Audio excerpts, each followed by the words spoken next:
রাষ্ট্রে যদি কোনো হুমকির মুখে পড়ে, আমার দেশের 1 ইঞ্চি মাটি নিয়ে যদি কেউ ষড়যন্ত্র করে, তাহলে তার সম্মতির জবাব দেওয়ার জন্য কোনো দলমত নাই, সব আমরা এক।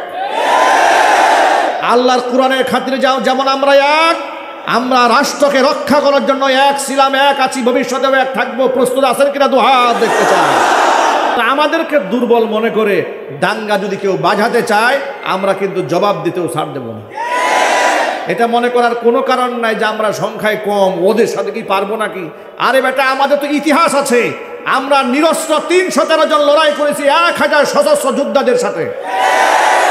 আমরা মুতার প্রান্তরে মাত্র 3 লক্ষ সৈনিকদের বিরুদ্ধে আমরা লড়াই করেছি। আমাদের ইতিহাস বলে সংখ্যাধিক্যের কম থাকার পরেও আমরা বিরাট সংখ্যাগরিষ্ঠের সাথে মোকাবেলা করে আল্লাহর সাহায্য নিয়ে কালিমার পতাকা উড্ডীন করেছি।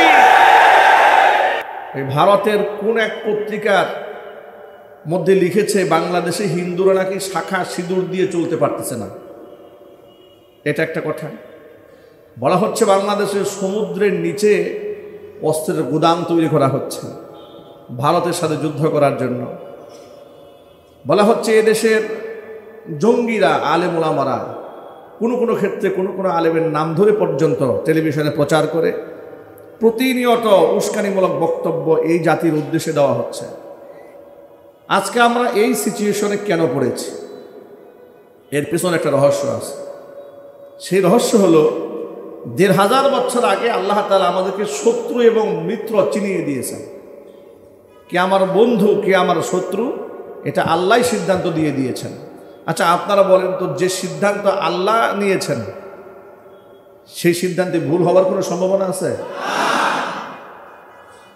আল্লাহ পাক বলে দিয়েছেন তোমাদের শত্রুকে, তোমাদের বন্ধুকে। কিন্তু রাজনৈতিক স্বার্থে পৃথিবীতে মুসলিমরা শত্রুকে বন্ধু বানিয়েছে আর বন্ধুকে শত্রু বানিয়েছে। যেমন স্বৈরাচারীর আমলে তারা ক্ষমতায় টিকে থাকার জন্য প্রকৃত বন্ধু যারা দেশপ্রেমিক, ইসলাম প্রেমিক, কোরআন প্রেমিক, যারা এই মাটিকে ভালোবাসে, এদেশের উন্নয়ন চায়, কল্যাণ চায়, তাদেরকেই তারা শত্রু বানিয়েছে। আর এই রাষ্ট্রের ধ্বংস যারা চায়, এ রাষ্ট্রকে যারা শোষণ করতে চায়, এ রাষ্ট্রের জনগোষ্ঠীর উপরে দাসত্বের মতো ব্যবহার করতে চায়, গোটা জাতিগোষ্ঠীকে দাসত্বের শৃঙ্খলে আবদ্ধ করে মিসইউজ করতে চায় যারা, তাদেরকেই তারা বন্ধু বানিয়েছিল। তার প্রায়শ্চিত্ত আজকে এই জাতিকে ভোগ করতে হচ্ছে। 71 দেশ স্বাধীন হওয়ার পরে যদি প্রকৃত দেশপ্রেমিক এবং প্রকৃত কোরআন প্রেমিক, প্রকৃত আল্লাহভীরু মানুষগুলাকে মূল্যায়ন করা হতো, তাহলে আজকে দাদা বাবুদের এই আস্ফলন আমাদের দেখতে হতো না। 1971 সনে ভারত আমাদেরকে স্বাধীনতা যুদ্ধে সহযোগিতা করেছে, এই তথ্য আপনারা সকলেই জানেন। কিন্তু কেন সহযোগিতা করেছিল এটা আপনারা অনেকে জানেন না। ভারত এই পৃথিবীতে এমন একটা রাষ্ট্র যার সীমানা ঘেঁষে যতগুলো প্রতিবেশী দেশ আছে, কারো সাথেই তার কোনো সম্পর্ক ভালো নেই। এমন একটি রাষ্ট্রের নাম আপনি বলতে পারবেন না যে ভারতের সাথে তার বর্ডার আছে কিন্তু সম্পর্ক ভালো আছে। আপনি কতটুকুন ভালো, আমি কতটুকুন ভালো, এটা আপনি আমাকে চিনবেন আমার প্রতিবেশীর বক্তব্য শোনে। প্রতিবেশী যদি ইনসাফগার হয়, জালেম না হয়, আমি যদি আমার প্রতিবেশীর ব্যাপারে বলি উনি একটা ভদ্রলোক, ভালো মানুষ, তাহলে আপনি বুঝে নেবেন সে প্রকৃত অর্থেই ভালো মানুষ। নবী করিম সাল্লাল্লাহু আলাইহি ওয়াসাল্লাম বলেছেন, খিয়ারুকুম লিজারিহিম, তোমাদের মধ্যে শ্রেষ্ঠ হচ্ছে ওই ব্যক্তি যে ব্যক্তি প্রতিবেশীর কাছে শ্রেষ্ঠ। কথা বলেন। এখন আপনারা বলতে পারেন আমাদের দেশের উপর ভারতের ক্ষোভ হচ্ছে যেহেতু আমাদের দেশে মুসলমান বেশি, এটা মনে করে, হিন্দু কম এটা মনে করে, এরকম মনে হয় আপনাদের? না, এটা না। নেপালে তো আমরা 71% হিন্দু, সেই নেপালের সাথে তাদের সম্পর্ক খারাপ কেন? ভুটানের সাথে সম্পর্ক খারাপ কেন? চায়না তো এত মুসলমান নাই, চায়নার সাথে সম্পর্ক খারাপ কেন? কথা বলেন। এর মানে হচ্ছে খিয়ারুকুম লিজারিহিম, তুমি কতটুকুন ভালো সেটা প্রমাণ হয় তোমার প্রতিবেশীর বক্তব্য শুনে। গোটা পৃথিবীর ভারতের যত প্রতিবেশী আছে সকল প্রতিবেশীর বক্তব্য একটাই, ভারত শাসক যারা, সাম্রাজ্যবাদী যারা, তারা কোনো ভদ্রলোক নয়, সব মিথ্যাবাদী, স্বার্থপর, যার দরুন তাদের সাথে সম্পর্ক টিকিয়ে রাখা এটা বড় মুশকিল একটা ব্যাপার হয়ে দাঁড়িয়েছে। আমাদের তো এত ভদ্রলোক হয়ে থাকার দরকার নাই, আমাদের এখন প্রস্তুতি নেওয়ার সময় এসেছে। আপনি জিহাদ থেকে, আল্লাহর পথে, আল্লাহর শত্রুদের সাথে লড়াই করা থেকে নিজেকে যতটা গুটিয়ে রাখবেন ততটা আপনি পিছিয়ে পড়বেন। এদেশের মানুষ শান্তিপ্রিয়, আলহামদুলিল্লাহ বলেন।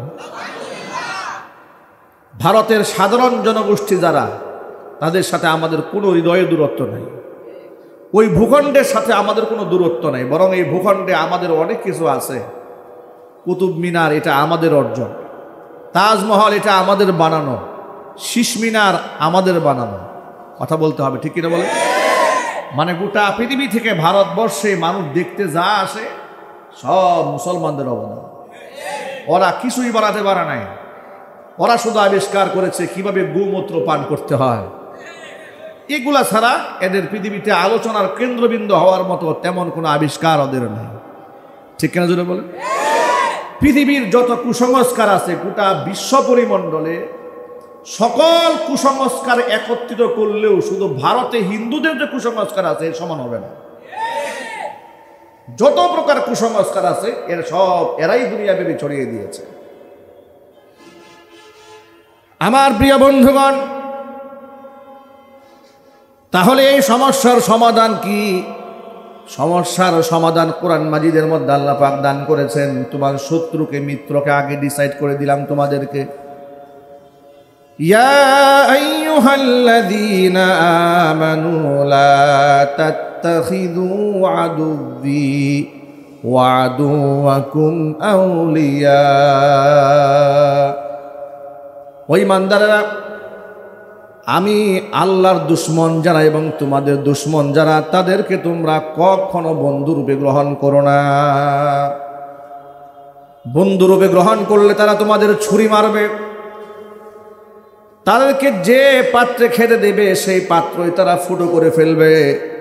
খবরদার, যারা আল্লাহর দুশ্মন, কোরআনের দুশ্মন, ইমামদারদের দুশ্মন, তাদের সাথে আল্লাহ তাআলা বন্ধুত্ব করা হারাম করে দিয়েছেন।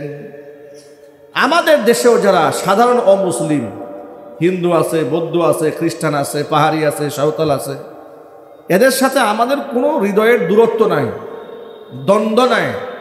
বরং পারিপার্শ্বিক একটা দেশের মধ্যে বসবাস করতে গেলে যে সৌহার্দ্যপূর্ণ আচরণ থাকা দরকার, সেটা এমনভাবে আমরা এদেশে বাস্তবায়ন করতে সক্ষম হয়েছি, গোটা পৃথিবীর মধ্যে আমরা মডেল হয়ে দাঁড়িয়ে আছি, ঠিক কিনা জুড়ে বলেন?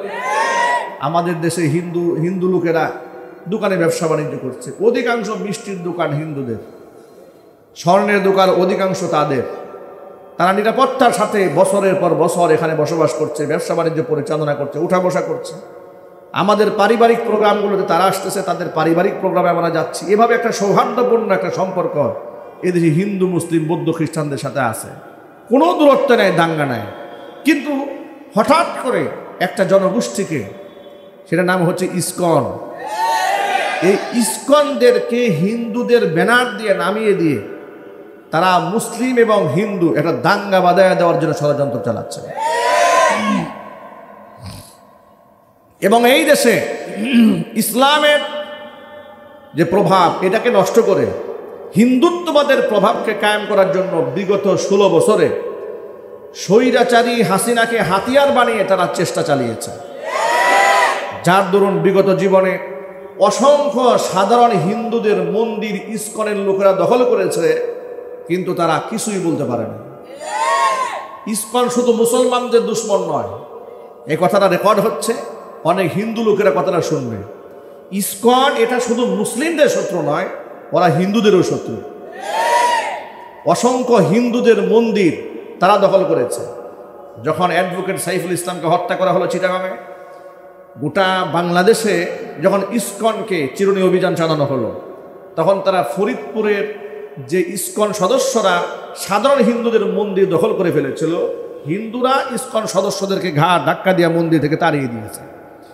এর দ্বারা স্পষ্ট প্রমাণ হয় এরা এই দেশে এসেছে এদেশে এদের কর্মসূচি বাস্তবায়িত হয় তাদের ধর্মীয় পুস্তক হিসেবে নয়, এদেশে তাদের কর্মকাণ্ড বাস্তবায়িত হয় ভারতের প্রেসক্রিপশনে।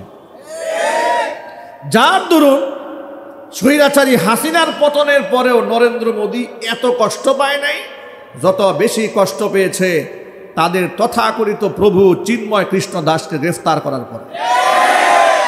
ওরা এত পাগল হয়েছে, একটা সভ্য দেশের একটি গণতান্ত্রিক রাষ্ট্রের প্রধানমন্ত্রী এবং যিনি প্রধান উপদেষ্টা ডক্টর মোহাম্মদ ইউনূস একজন সভ্য, একজন নম্র, একজন ভদ্র মানুষ। এত কিছু হওয়ার পরেও রাগান্বিত চেহারা জাতি কখনো দেখে নাই, কোনো হিংসাত্মক কথা তার মুখ থেকে বের হয়নি, প্রতিশোধ গ্রহণ করার মতো বাণী তার মুখ থেকে আমরা কখনোই শুনতে পাই না। এমন একজন ব্যক্তি ছবি নিয়ে দেখলাম ভারতে, হিন্দুরা ছবির মধ্যে জুতা দিয়ে আঘাত করতেছে আর বলতেছে চিন্ময় কৃষ্ণ দাসকে মুক্তি দিতে হবে। হঠাৎ করে চিন্ময় কৃষ্ণ দাসের প্রতি তাদের এত মহব্বত কেন, এত স্বার্থ কেন? স্বার্থটা হলো এই, চিন্ময় কৃষ্ণ দাসকেই তারা দাবার চাল বানিয়েছে, তাকেই তারা মূল এজেন্ট হিসেবে রেখেছে বাংলাদেশে হিন্দু মুসলিম রাইট লাগাই দেওয়ার জন্য। কথা বলতে হবে, ঠিক কিনা বলে? ওরা যে সন্ত্রাসী আর ওরা যে গুন্ডা, এটা তো প্রমাণ হয়েছে। আপনারা দেখেছেন আদালত চত্বর থেকে অ্যাডভোকেট সাইফুল ইসলামকে তারা ছিনিয়ে নিয়ে প্রকাশ্য দিবালোকে জবাই করেছে। বাংলাদেশে যত জঙ্গি সংগঠনের কথাই বলেন, সন্ত্রাসের কথা বলেন, যত কিছুই বলেন না কেন, এই হিংস্রতা তো আজ পর্যন্ত কেউ দেখাতে সাহস পায় না যে কোনো অ্যাডভোকেটকে ধরে নিয়ে জবাই করেছে। স্বাধীন হওয়ার পর থেকে এমন নির্মমতা, এমন নৃশংসতার ঘটনা বাংলাদেশে কখনো আপনারা শুনেছেন? কখনো শুনেছেন? ওরা সাহস কেন পেয়েছে? কারণটা শুনুন। ওরা সবসময় মনে মনে চিন্তা করে, ছোট্ট বাংলাদেশের ভূখণ্ডে যদিও আমরা অপকর্ম করি, আমাদের সাপোর্ট দেওয়ার জন্য বিরাট একটা রাষ্ট্র আমাদের পাশে আছে সহযোগিতা করার জন্য। যে কোনো মুহূর্তে তারা আমাদেরকে সাহায্য করবে, সাপোর্ট দেবে, অস্ত্র দিয়ে সাপোর্ট দেবে, সৈনিক দিয়ে সাপোর্ট দেবে। সেই বল নিয়ে তারা ৯৫% মুসলমানের দেশে ওরা ৫% সংখ্যায় হয়ে এমন দাম্ভিকতার সাথে কথা বলে, মনে হচ্ছে ওদের বক্তব্য শুনলে মনে হয় আমরা মুসলমানরাই এই দেশে সংখ্যালঘু। ঠিক কিনা বলেন? এদের দুঃসাহসটা দেখেন। বাংলাদেশের স্বাধীনতার পতাকা, দেশের পতাকাকে নিচে নামিয়ে ওদের সন্ত্রাসী গেরুয়া পতাকা ওরা চট্টগ্রামে উপরে উঠাই দিল। এত বড় রাষ্ট্রদ্রোহিতা করল ওরা। ওদের সাহস কত বড় মারাত্মক দেখেন। ওরা সেনাবাহিনীর উপরে এসিড নিক্ষেপ করল, পুলিশদের উপর গরম পানি নিক্ষেপ করল। ওরা সেনাবাহিনী পিটাতেও ভয় পায় না, পুলিশ মারলেও ওরা ভয় পায় না। ওরা রাষ্ট্রের পতাকার নিচে পদদলিত করে গেরুয়া পতাকা উপরে উঠাতেও ভয় পায় না। কথায় আছে, ছাগল নাচে খুঁটির জোরে। কোন খুঁটির জোরে তোমরা নাচো সে তো আমরা খুব ভালো করে বুঝি, কিন্তু আমরা এই দেশের মানুষকে শান্ত থাকতে বলেছি যে ওদের টোপে ওদের ফাঁদে পা দেওয়া যাবে না। ওরা কেন আমাদেরকে বলে এই দেশে হিন্দু নিধন হয়, আপনাদেরকে বুঝায়। সবসময় মনে রাখবেন, প্রকৃত অপরাধী যে হয় নিজের অপরাধকে ধামাচাপা দেওয়ার জন্য অন্য ব্যক্তিকে অপরাধী হিসেবে প্রমাণ করার জন্য সবসময় চেষ্টা করে। ওদের দেশে যে পরিমাণ মুসলিম নিধন হয়, ওদের দেশে যে পরিমাণ মসজিদ বুলডোজার দিয়ে ভাঙা হয়, আপনারা তো সচেতন মানুষ, জ্ঞানী মানুষ, আপনারা সকলেই এগুলো জানেন। মুসলিমদেরকে দাড়ি ধরে ধরে যে পিটানো হয়, জয় শ্রীরাম না বললে আঘাত করা হয়, রক্তাক্ত করা হয়, খুন করা হয়, কি পরিমাণ বাড়িঘর তার ধ্বংস করেছে।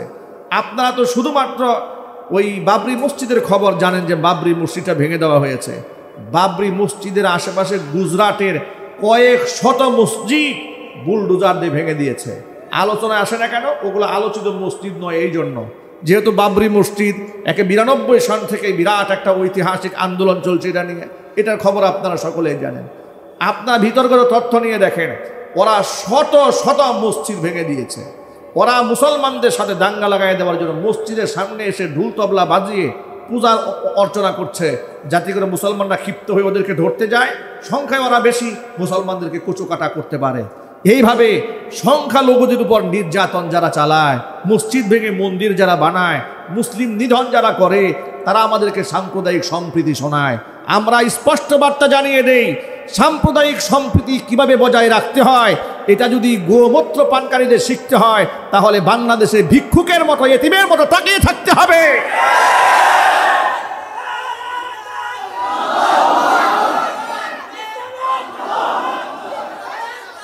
মনে রাখবেন ভাইরা, একটা কথা সবসময় মনে রাখবেন, সাধারণ হিন্দু যারা, তাদের প্রতি আমাদের কোনো রাগও নাই, আমাদের কোনো গুস্সাও নাই, কোনো মান অভিমানও নাই।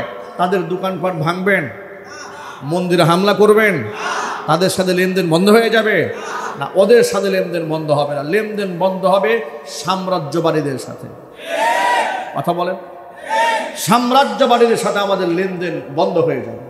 যারা আমাদের বর্ডারের প্রতিনিয়ত বলে আমরা পেঁয়াজ আটকায় দেব, আমরা তেল আটকায় দেব, আমরা গম আটকায় দেব, ওদেরকে বলি তোদের দিয়ে দেশের পেঁয়াজ আমরা নেব না।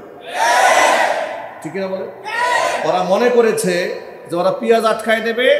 এমনকি ওরা এই কথাও বলেছে, যদি তোমাদের পেঁয়াজ পেতে হয় আর চিকিৎসা যদি পেতে হয়, তাহলে ভারতের পতাকাকে সালাম দিয়ে প্রণাম করে নাকি চিকিৎসা নিতে হবে। আমরা নাকি ওদের দেশের পতাকা প্রণাম না করলে আমাদেরকে চিকিৎসা দেবে না। আমি আমার সকল মুসলিম ভাইদেরকে বলছি, ভাইরা এক বাক্যে জবাব দেন, হিন্দুদের কাছ থেকে চিকিৎসা না নিলে আমরা বাঁচবো না? আমরা 6 মাসের ব্যবধানে ওদেরকে 90,000 কোটি টাকা দিয়েছি শুধু চিকিৎসার জন্য। আমাদের টাকা দিয়েই বেটা তোদের হসপিটাল চলে। তোদের ডাক্তাররা না বলেছিল আমাদের চিকিৎসা দেবে না?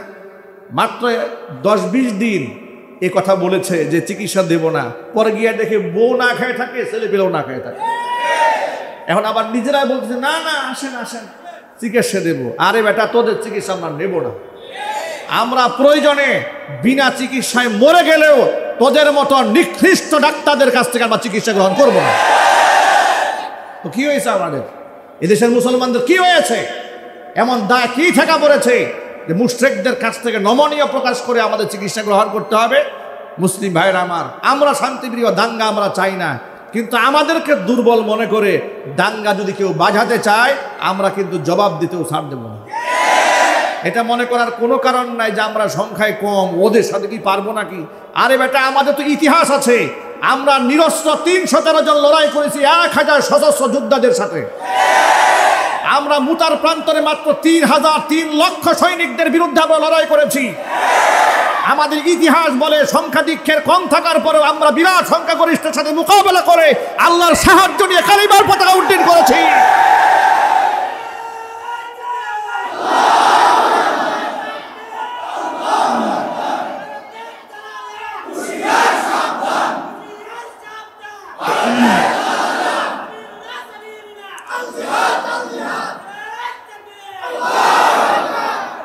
যুবকেরা আমার, প্রস্তুতি গ্রহণ করে থাকেন। জিহাদে আপনাকে অবতীর্ণ হতেই হবে। নিজেকে আড়াল করে রাখতে চাইলেও আপনি আড়াল করে রাখতে পারবেন না। আপনি মনে মনে ভাবেন যে কোনোদিন আমি জিহাদ করব না, চেতনা আমার মধ্যে নাই। তাহলে শুনেন, নবীজি কি বলেছেন? আল্লাহর হাবিব বলেছেন, মাল্লাম ইয়াগজু ওয়ালাম ইউজাব্বিজ গাজিয়ান, যে ব্যক্তি নিজে কোনোদিন জিহাদের ময়দানে যায় নাই, কোনো মুজাহিদকে সে সাহায্যও করেনি, এমনকি মনে মনে আল্লাহর রাস্তায় জিহাদ করবে স্বপ্ন যে ব্যক্তি দেখে নাই, নবীজি বলেছেন ব্যক্তি যখন মারা যাবে মাতা আলা শুবাতিম মিনান নিফাক, ও মুসলমান হয়ে মরবে না, সেই ব্যক্তি মুনাফিক হয়ে মরবে। জিহাদের জজবা তো মুসলমানদের থাকতেই হবে। তার কারণটা শোনেন, আমার এই জান এবং আমার মাল, এটা তো আল্লাহ আমার কাছ থেকে খরিদ করে নিয়েছেন, ক্রয় করে নিয়েছেন। কোরআন মাজিদের মধ্যে আল্লাহ পাক সূরা তাওবার মধ্যে স্পষ্ট ঘোষণা দিয়েছেন। আল্লাহ পাক বলেন, ইন্নাল্লাহা আশতারা মিনাল মুমিনিনা আনফুসাহুম ওয়া আমওয়ালাহুম বিআন্না লাহুমুল জান্নাহ يقاتلون في سبيل الله فيقتلون ويقتلون। আল্লাহ পাক বলেন, ইন্নাল্লাহ আশতারা, নিশ্চয় আমি আল্লাহ তাআলা খরিদ করে নিয়েছি, মিনাল মুমিনিনা, মুমিনদের কাছ থেকে, আনফুসাহুম, তাদের জান, ওয়া আমওয়ালাহুম, এবং তাদের মাল, বিআন্না লাহুমুল জান্নাহ, বিনিময়ে তাদেরকে আমি জান্নাত দান করেছি। জান্নাতের বিনিময়ে ইমানদার বান্দাদের কাছ থেকে আমার বাণিজ্য হয়ে গেছে তাদের জান এবং মাল। তাদের জান এবং মালটা তারা কিভাবে আমার কাছে খরচ করবে, আমার কাছে হস্তান্তর কিভাবে করবে? আয়াতের মধ্যে আল্লাহ ব্যাখ্যা করে বলছেন, ইউকাতিলুনা ফি সাবিলিল্লাহ, ওরা আমি আল্লাহর রাস্তায় লড়াই করবে, ফায়াকতুলুনা ওয়া ইউকতালুন, ওরা মারবে এবং প্রয়োজনে মরবে। আমরা সব সময় বলি জীবন দিতে প্রস্তুত, জীবন দিতে প্রস্তুত, জীবন দিতে প্রস্তুত। জীবন দেওয়ার আগে জীবন নেওয়ার জন্য প্রস্তুত থাকতে হবে। কোরআন হাদিস আল্লাহ কোন জায়গার মধ্যে শুধু জীবন দেওয়ার কথা বলেনি, আল্লাহ পাক আগে জীবন নেওয়ার কথা বলেছেন, এরপরে আল্লাহ জীবন দেওয়ার কথা বলেছেন। জোরে কোন সুবহানাল্লাহ। জিহাদের তামান্না কেমন থাকা উচিত? আল্লাহর পথে শাহাদাতের জন্য কেমন তামান্না থাকা উচিত? আল্লাহর হাবিব সাল্লাল্লাহু আলাইহি সাল্লামের বিখ্যাত সাহাবী, যিনি ইসলাম ধর্ম গ্রহণ করার পরে জীবনেও কোনো যুদ্ধের ময়দানে পরাজিত হন নাই, তার নাম খালিদ বিন ওয়ালিদ রাদিয়াল্লাহু তাআলা আনহু। খালিদ বিন ওয়ালিদ রাদিয়াল্লাহু তাআলা আনহু জিহাদের ময়দানে যেখানে যেতেন আল্লাহ পাক সেখানে তাকে বিজয় করতেন। এমনকি হাজার মানুষের সামনে তিনি একা দাঁড়িয়ে গেলেও শত্রুরা তাকে পরাজিত করতে পারত না, তিনি বিজয় পতাকা নিয়ে ফিরে আসতেন। খালিদ বিন ওয়ালিদ রাদিয়াল্লাহু তাআলা আনহু জীবনের শেষ নিশি বিছানায় শুয়ে শুয়ে চোখের পানি ছেড়ে কান্না করতেছিলেন। বিবি পাশে বসা আছে। বিবি চোখের পানি দেখলেন যে স্বামী কান্না করে, এবার বিবিকে ডাক দিয়ে বলছেন, খালিদ বিন ওয়ালিদ তার স্ত্রীকে ডাক দিয়ে বলছেন, প্রিয়তমা স্ত্রী, আমার পায়ের তলা থেকে মাথা পর্যন্ত দেহের সমস্ত অঙ্গ প্রত্যঙ্গ একটু চেক দাও তো, দেখো তো এমন কোনো জায়গা আছে নাকি যেখানে জিহাদের ময়দানের আঘাত নাই। স্ত্রী তাকায় দেখলো পায়ের তলা থেকে মাথা পর্যন্ত এমন কোনো অঙ্গ প্রত্যঙ্গ নাই যেখানে তীরের আঘাত নাই, তলোয়ারের আঘাত নাই, খঞ্জরের আঘাত নাই, গুতার আঘাত নাই। এমন কোনো জায়গা নাই যেখানে রক্তাক্ত হয় নাই, যেখানে তার ক্ষত বিক্ষত হয়নি। এবার তিনি বললেন, এমন একটা অঙ্গও নাই যেখানে আপনার আঘাতের চিহ্ন নাই। খালিদ বিন ওয়ালিদ রাদিয়াল্লাহু তাআলা আনহু বললেন, প্রিয়তমা স্ত্রী, আমার মনে একটা আফসোস, আমার মনে বড় আঘাত, আমার মনে বড় কষ্ট। আমি সব সময় জিহাদের ময়দানে সম্মুখ পানে থাকতাম, অসংখ্য মুসলমান যেখানে শাহাদাত বরণ করছে তলোয়ার নিয়ে আমি সেখানে চলে যেতাম আর আল্লাহর কাছে দোয়া করতাম, আল্লাহ যেন আমাকে শাহাদাত হিসেবে কবুল করে নেন, আল্লাহ যেন আমাকে শহীদ হিসেবে মঞ্জুর করে নেন। কিন্তু কোনোদিন আমি আমার সামনে কোনো কাফের টিকতে পারতো না, সব জায়গার মধ্যে আমি বিজয় হয়ে ফিরে আসতাম। তুমি কি বলতে পারো এত আঘাত আমি পেলাম, এত ক্ষত বিক্ষত হলাম, কিন্তু আল্লাহ পাক কেন আমাকে শহীদ হিসেবে কবুল করলেন না?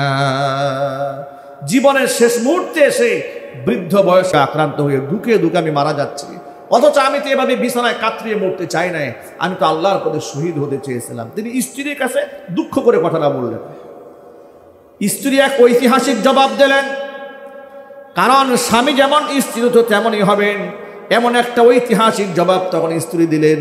সোনার অক্ষরে ইতিহাসের পাতায় লেখা, খালিদ বিন ওয়ালিদ রাদিয়াল্লাহু তাআলা আনহু তার স্ত্রীটাকে ডাক দিয়ে বলছেন, আপনার নাম কি? বলে, আমার নাম খালিদ বিন ওয়ালিদ। আপনার উপাধি কি? বলে, আমার উপাধি হচ্ছে সাইফুল্লাহ। উপাধি কে দিয়েছে? বলে, আল্লাহ পাক দিয়েছেন। যদি তাই হয়ে থাকে, সাইফুল্লাহ মানে কি? সাইফুল্লাহ মানে হচ্ছে আল্লাহর তলোয়ার। তো আল্লাহর তলোয়ার কাফেরদের সাথে লড়াই করে কেমনে পরাজিত হবে? এবার আপনিই বলেন। জিহাদের ময়দানে আপনি যদি শহীদ হয়ে যেতেন, এর মানে কাফেররা আপনার চাইতেও শক্তিশালী, আপনার তলোয়ারকে তারা ভেঙে দিত। অথচ সাইফুল্লাহ, আপনি তো আল্লাহর তলোয়ার, আল্লাহর তলোয়ারকে ভেঙে দিতে পারে এমন কোনো মানুষের জন্ম পৃথিবীতে হয় নাই। এখন আল্লাহু আকবার। খালিদ বিন ওয়ালিদ মনে মনে তিনি আফসোস করতেছিলেন, আমি কেন শহীদ হই নাই। বউ সান্ত্বনা দিয়েছে, আপনি কেমনে শহীদ হবেন? আপনি কি করে শহীদ হবেন? আপনি তো সাইফুল্লাহ, আপনি আল্লাহর তলোয়ার। আপনাকে পরাজিত করা মানে হচ্ছে আল্লাহর তলোয়ারটাকে ভেঙে দেওয়া, আর আল্লাহর তলোয়ার ভেঙে দেয় এমন দুঃসাহস পৃথিবীতে কারণ নেই। যুবক ভাইরা আমার, ঘটনা থেকে শিক্ষা হলো, প্রথম শিক্ষা, একজন মুসলমানের আল্লাহর পথে শহীদ হয়ে যাওয়ার তামান্নাটা কত মারাত্মক।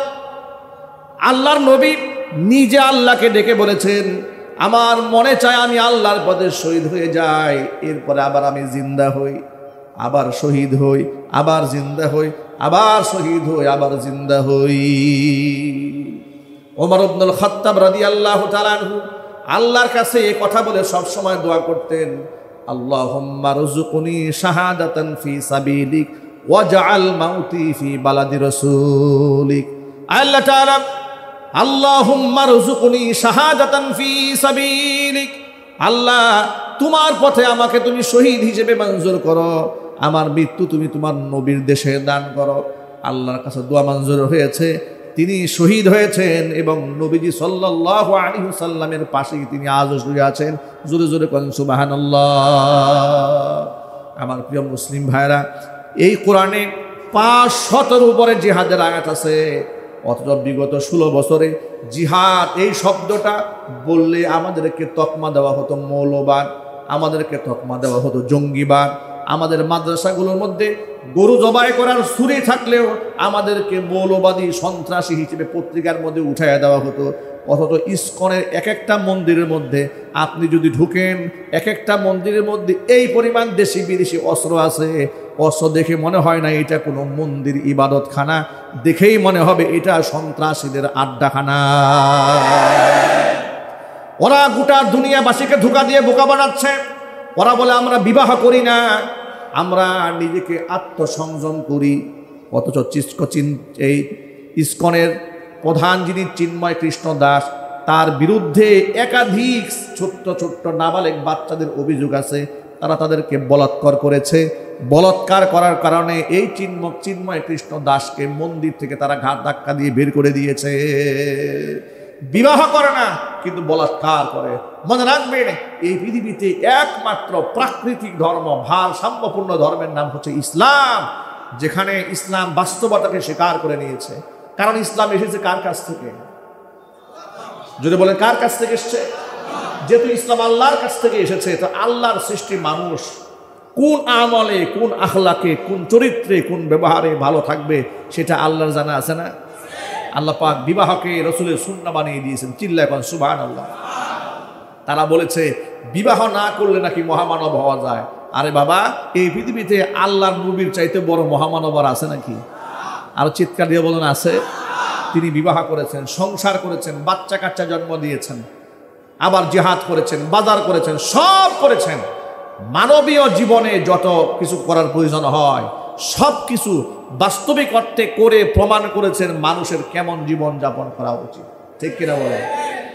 আল্লাহর হাবিব বলেন প্রাকৃতিক ধর্ম ইসলাম, ফিতরাতের ধর্ম ইসলাম, মানুষের স্বভাবজাত ধর্মের নাম ইসলাম।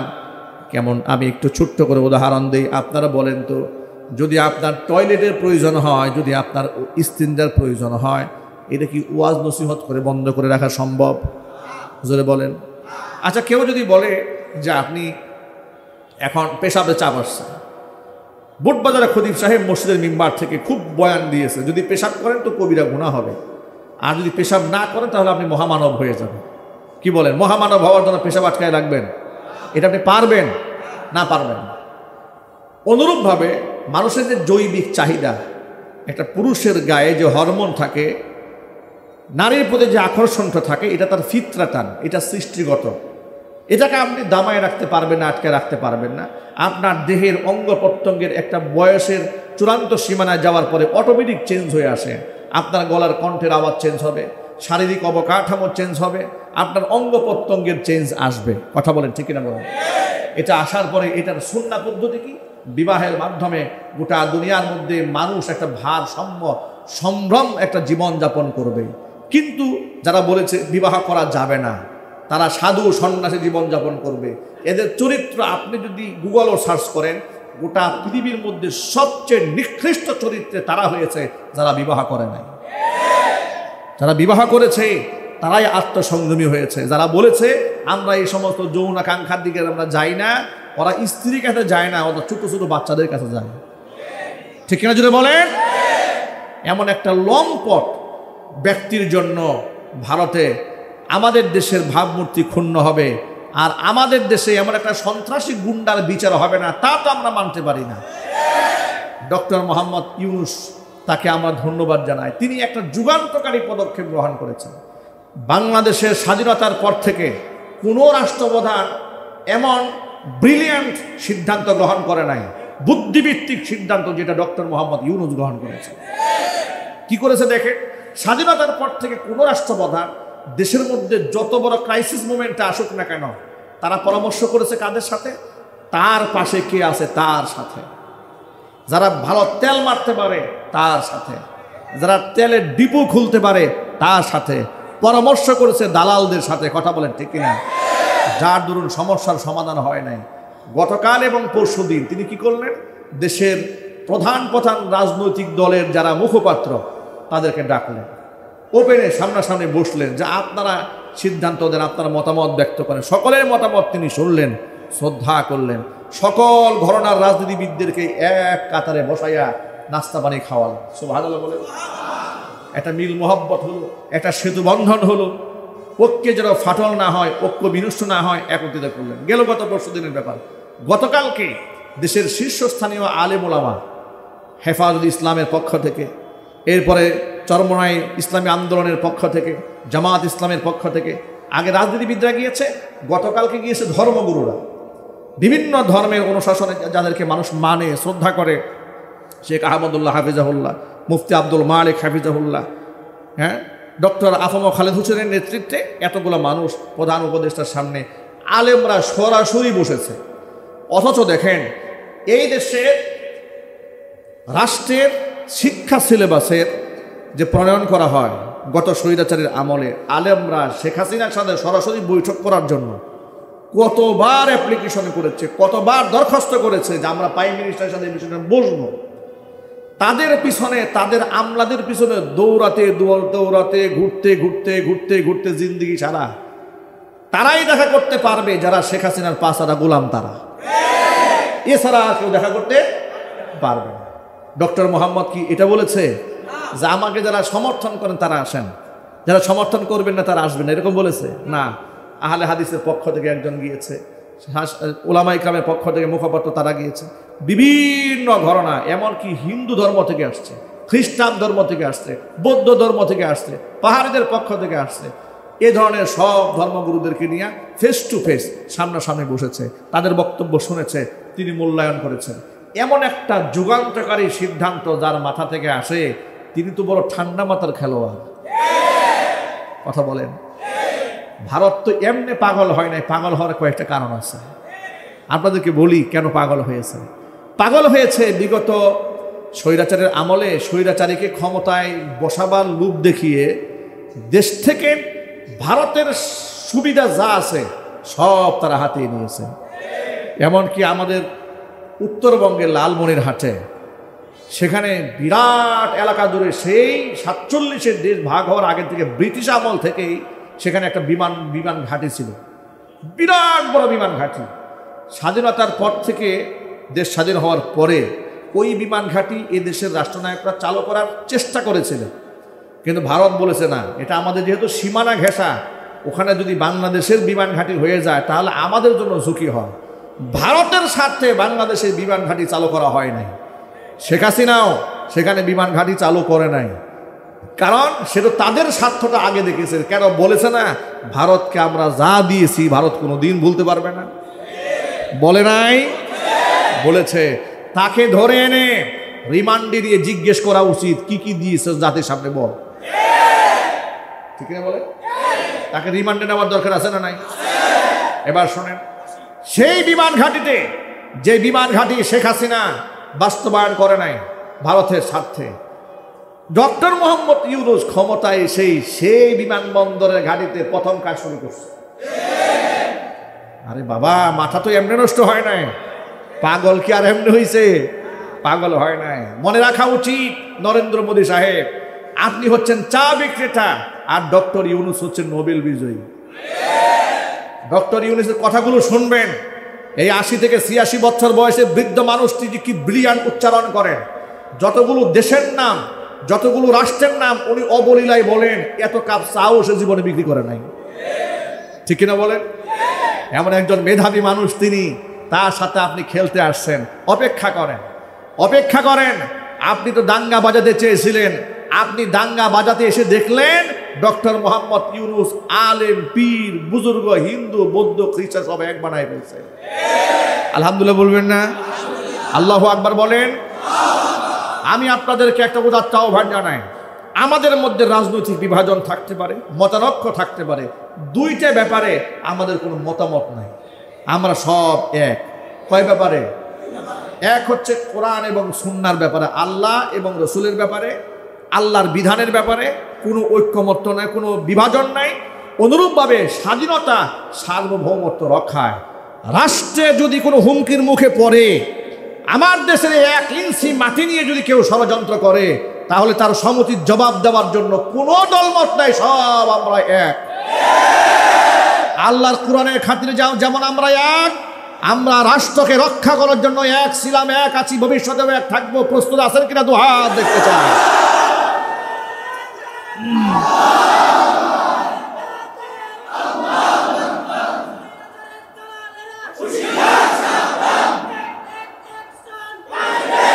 সুতরাং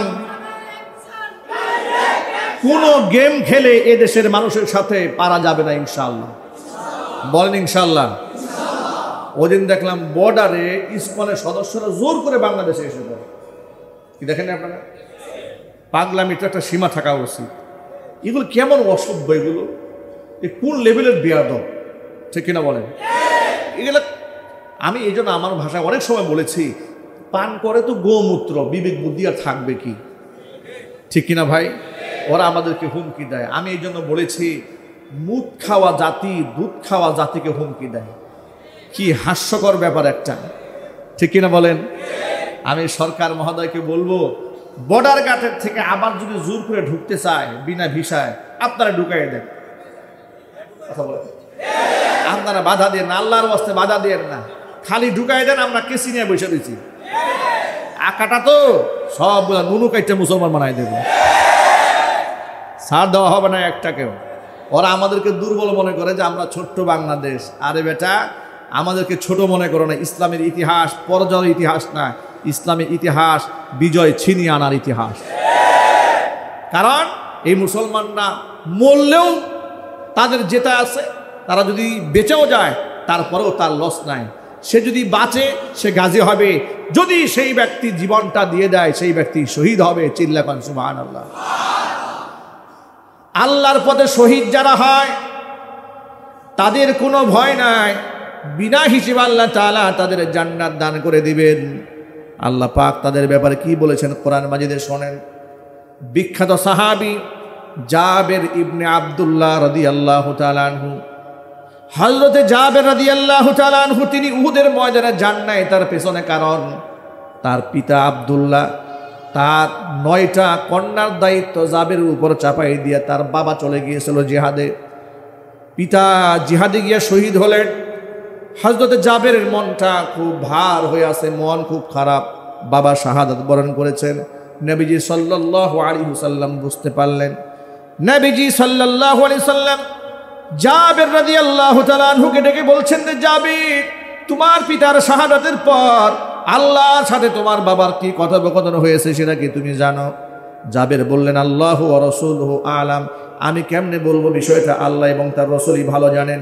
নবীজি সাল্লাল্লাহু আলাইহি সাল্লাম বললেন, তোমার পিতা আব্দুল্লাহর শাহাদাতের পর আল্লাহ পাক তোমার পিতা আব্দুল্লাহকে ডেকে বলেছে, আব্দুল্লাহ রে, তুমি আমার কাছে আজকে যা চাবে তোমাকে তাই প্রদান করা হবে।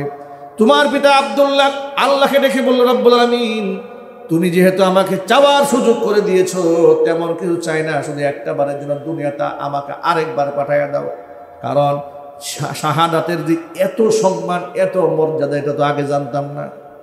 শহীদ হলে যে তুমি এত বড় প্রশান্তি দান করো, শহীদের মৃত্যুর যে কোনো যন্ত্রণা হয় না, আর এত বড় মর্যাদা অধিকারী তুমি শহীদদেরকে বানাও, এটা তো জানা ছিল না। মেহেরবানি করে আরেকটা বার দুনিয়াতে পাঠাইয়া দাও, যাতে করে তোমার পথে লড়াই করে আবার শহীদ হয়ে তোমার কাছে আসতে পারি। আল্লাহ পাক বলেন, আব্দুল্লাহ রে, এই দুনিয়ার নিজাম আমি করে দিয়েছি। স্বাভাবিক মৃত্যু কিংবা শাহাদাতের মাধ্যমে কোনো ব্যক্তি যদি আমার কাছে আসে, তাহলে তাকে আর দুনিয়াতে আর ফিরিয়ে দেওয়া হবে না। তুমি অন্য কেউ চাওয়ার থাকলে চাও। তখন তিনি বললেন, অন্ততপক্ষে দুনিয়াবাসীকে তুমি জানায় দাও, আমরা শহীদ হওয়ার পরে তুমি আমাদেরকে কত মর্যাদা দিয়েছ। এরপরে আল্লাহ তাআলা কোরআন মাজিদ 2টা আয়াত নাজিল করলেন। আল্লাহ রাব্বুল আলামিন বললেন, ولا تحسبن الذين قتلوا في سبيل الله أمواتا بل أحياء عند ربهم يرزقون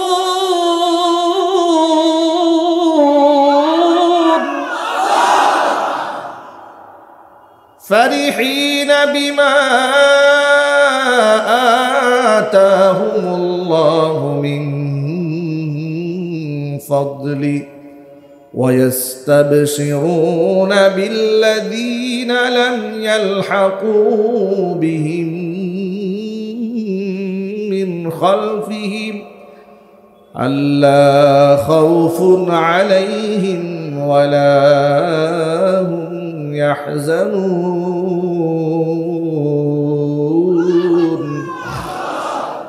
আল্লাহ পাক বলেন আমি আল্লাহর রাস্তায় যারা নিহত হয়েছে তাদেরকে কোশ্চিন কালেও তারা মরে গেছে ধারণাও তোমরা করো না, বরং বাল আহইয়াউন ওরা আছে জীবিত, ইনদা রাব্বিহিম ইরযাকুন তাদের রব আমি আল্লাহর পক্ষ থেকে ওদেরকে রিজিক সরবরাহ করা হয়।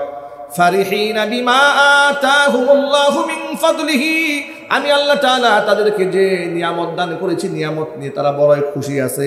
ওয়াস্তাবশিরুনা তারা সুসংবাদ দিচ্ছে ওই সমস্ত ব্যক্তিদেরকে যারা এখনো ওদের সাথে মিলিত হয় নাই, এই কথা বলে তাদের কোনো ভয় নাই, তাদেরকে তারা ব্যতীত হবে না। জোরে কোন সুবহানাল্লাহ।